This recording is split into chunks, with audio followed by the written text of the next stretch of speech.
নমস্কার, আমি রাহুল শাস্ত্রী। আপনাদের চ্যানেল নো অ্যাস্ট্রোলজি অ্যান্ড মাইথোলজিতে আপনাদের সবাইকে স্বাগত জানাই। তো যারা আমার চ্যানেলে নতুন তারা চ্যানেলটি সাবস্ক্রাইব করে নেবেন এরকম জ্যোতিষ সম্বন্ধিত ইম্পর্ট্যান্ট ভিডিও পেতে। তো আজকে আমরা জানব আপনার হাতে থাকা 10টা এরকম রেখা সম্বন্ধে, যেগুলো আপনার জীবনে বড় ধনলাভের যোগ তো বানাই, তার সাথে আপনার মনচাহি ইচ্ছাও পূর্ণ করে। তো এই রেখাগুলো কোনগুলো, আপনার হাতে কোথায় আছে, জানতে চাইলে ভিডিওটা শেষ পর্যন্ত দেখুন। এখানে আপনি প্রপার জানকারি পাবেন আপনার হাতের রেখা সম্বন্ধে,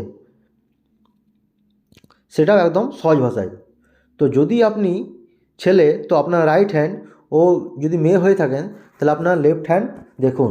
আর যদি আপনিও আপনার হাতের রেখা বা ডেট অফ বার্থ অ্যানালাইজ করাতে চান তো আমাদের অফিসে যোগাযোগ করতে পারেন। তো সব থেকে আগে যদি আপনি আপনার আঙুলের রেখাগুলো দেখেন, আঙুলের 3টি পর্ব হয়।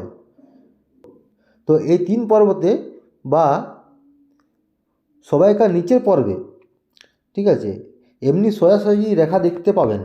তো এরকম রেখা অনেক লোকের হাতেই দেখা যায়, কিন্তু যদি মিডিল পর্বতেও এরকম রেখা দেখতে পাওয়া যায় তো এর থেকে ভালো আর কিছুই নেই। তো আপনাদেরকে বলে দিচ্ছি, 4-এর মধ্যে যদি 3টা পর্বতেও এরকম রেখা থাকে তো মানে খুব ভালো ব্যাপার বলতে পারেন আর কি। এরকম রেখা জীবনে অনেক লাভ, ধন লাভ বোঝায়। এর সাথে রেখাগুলো থাকলে আপনার মন চাই ইচ্ছা পূর্ণ হয়, যেমন গাড়ি নেব, প্রপার্টি নেব, বাড়ি নেব, এসব। তো এখন আপনাদের প্রশ্ন হবে যে বাড়ি, গাড়ি, প্রপার্টি এগুলো কখন হবে। তো এটা প্রেডিক্ট করে যে আপনার মোটামুটি 30 থেকে 35 বছরের মধ্যে আপনার এই গাড়ি, বাড়ি, এই সম্পত্তিগুলো হয়ে থাকে। তারপর দেখতে হবে শুক্র পর্বতকে।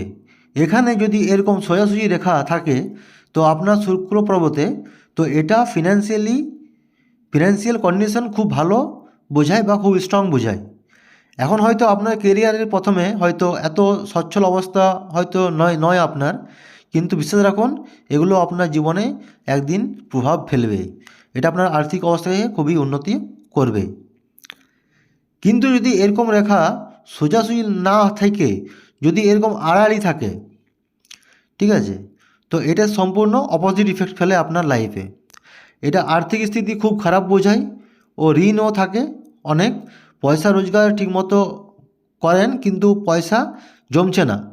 তো এরকম কন্ডিশন এক্ষেত্রে দেখতে পাওয়া যেতে পারে। তো তো এবার কথা বলবো 3 নম্বর সংকেত নিয়ে। এর জন্য আপনাকে দেখতে হবে আপনার জীবনরেখা। যদি এই আয়ুরেখার নিচে গিয়ে যদি দুটো পার্টসে ডিভাইড হয়ে যায়, তারপর আবার নিচে গিয়ে মিলে যাবে, তো এখানে ফিশের সাইন তৈরি হয়।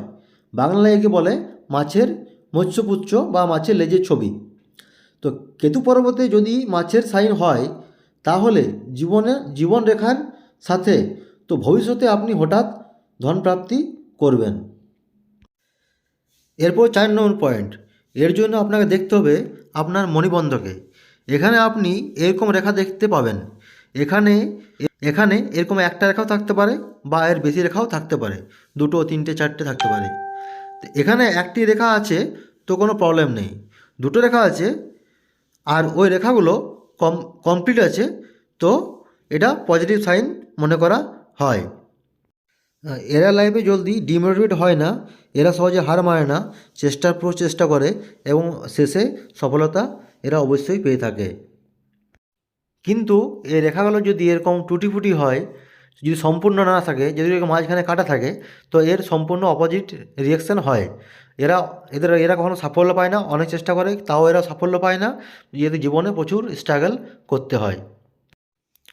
5 নম্বর, এর জন্য আপনাকে শনি পর্বত দেখতে হবে। শনি পর্বত থেকে রেখা বের হয়ে কেতু পর্বত পর্যন্ত যদি চলে যায় বা যদি চন্দ্র পর্বত পর্যন্ত চলে যায়, ডিপেন্ড করে কোন ডাইরেকশানে যাচ্ছে আপনার হাতে। এই রেখাটা কোন ডাইরেকশানে কী ফল সেটা তো জানবই, কিন্তু বড় লাভ পেতে হলে আপনাকে আরও 2টো রেখা অ্যাড করতে হবে। তো 6 নম্বর রেখা আপনার লাইফলাইন থেকে বেরোবে। আর 7 নম্বর রেখা, এটা মস্তিষ্ক রেখা থেকে মস্তিষ্ক রেখা বলা হয়।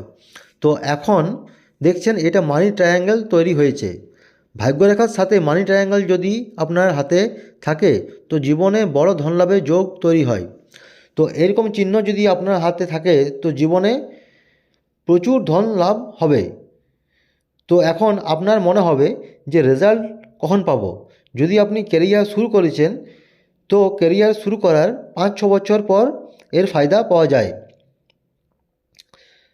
বাস একটা কথা মনে রাখবেন, যদি এই চিহ্ন কেতু পর্বতে থাকে তো আর ভাগ্যরেখার সাথে হয়ে যদি এই সংযোগটা হয় তো আপনি বিজনেস ফিল্ডে এর ফায়দা পাবেন। আর যদি ভাগ্যরেখার ডাইরেকশন চন্দ্র পর্বতের দিকে থাকে, এই প্রকার রেখা থাকলে বিদেশ যাওয়ার পর কোনো চাকরি করলে সেখানে সাফল্য পাওয়া যায়। এরপর 8 নম্বর রেখাকে জানতে হলে আমাদের অন্য রেখার সাপোর্ট নিতে হবে। সব থেকে আগে হৃদয় রেখা, ভাগ্যরেখা, মস্তিষ্ক রেখা। হৃদয় রেখা থেকে একটি রেখা বের হয়ে ভাগ্যরেখাকে কেটে মস্তিষ্ক রেখা পর্যন্ত চলে আসে। তো যখন সব রেখা মিলে সাপোর্ট দেয় তখন এটা ক্রসের চিহ্ন হয়ে যায়। এটা এমন একটা সাইন যে আপনার কিসমত খুলে দেয়। তো আপনার প্রশ্ন হবে যে এর রেজাল্ট কখন পাবো। তো এর প্রভাব আপনি 25 থেকে 30 বছরের মধ্যে পেয়ে যাবেন। কিন্তু এখন আপনার মনে হবে যে আপনার তো 30 বছর হয়ে গেছে, তো আমি এ রেখার প্রভাব পাচ্ছি না কেন। তো সেক্ষেত্রে আর একটু ওয়েট করুন, সেটা মেবি আপনার 30-35 বছরের মধ্যে আপনার হয়ে যাবার কথা। 9 নম্বর রেখা, এর জন্য আপনাদের সূর্য পর্বত দেখতে হবে। সূর্য পর্বত হচ্ছে আপনার অনামিকা আঙুলের নিচে যে রিং ফিঙ্গার, যাকে ইংলিশে বলে রিং ফিঙ্গার। সূর্য পর্বত থেকে যদি কোনো রেখা মস্তিষ্ক রেখাকে কেটে দেয় তো এরকম রেখা আপনার ক্যারিয়ারে অনেক পরিবর্তন আনে। স্পেশালি ওই লোকদের যারা নিজেদের জীবন মনের মতো জব চায়, গভর্নমেন্ট জব বা প্রাইভেট জব হোক, মনের মতো যারা জব চায়, আপনি খুব বড় অপরচুনিটি পেয়ে থাকবেন। যদি জব করেন তো বিরাট প্রমোশন হয়ে থাকে দেখা যায়, আর না হয় খুব পয়সা অন্যভাবেও রোজগার হতে পারে বিজনেসের থ্রু দিয়ে। 10 নম্বর, এর জন্য আপনাকে দেখতে হবে হৃদয় রেখা। হৃদয় রেখা অনেক লোকের হাতে এক প্রকার একমুখী হবে বা দুটি মুখ থাকে, কিন্তু আজ আমরা যে রেখার ব্যাপারে আজ বলবো সেটা হবে তিনমুখী। যদি আপনার হাতেও এ প্রকার তিনমুখী হৃদয় রেখা আছে তো এটা একটা ত্রিশূলের চিহ্ন। এটা আপনার জীবনে মাল্টিপল অপরচুনিটি খুলে দেয়। একের বেশি অপরচুনিটি পাবে জীবনে আগে অনেক সফলতা পায়, ইনকামের অনেক সোর্স থাকে, কিন্তু এদের নেচার খুব অ্যাগ্রেসিভ হয়, খুব তাড়াতাড়ি রেগে যায়।